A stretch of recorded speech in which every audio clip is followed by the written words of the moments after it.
Hörmәтле шигърият һөйүселәр, һеҙҙең менән шатлығымды уртаҡлашырға теләйем. Ошо көндәрҙә Зәйнәб Биишева исемендә китап нәшриәтендә минең шиғриәт йыйынтығым, шиғри йыйынтығым донъя күрҙе. Ул «Аҫа-бала рухы» тип атала. Йыйынтыҡ 4 өлөштән тора, бүлектән. «Атҡа менһен әле был халыҡ» тип атала беренсе бүлек. Икенсе бүлек «Сәскә атыр әле сирендәр». Бында мөхәббәт шиғырҙары ингән. Өсөнсө бүлек «Ҡоштар теленә күсер был йырҙар» тип атала.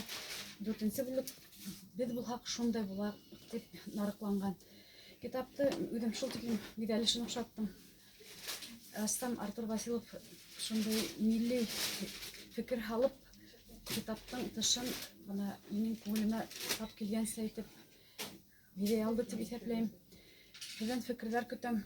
Моғайын беҙҙең китаптар бына ошо заманда ижад иткән яҙыусыларҙың әҫәрҙәре үҙенең уҡыусыларын табыр тигән өмөттә ҡалам. Аҫа-бала рухына тоғро булып ҡалайыҡ.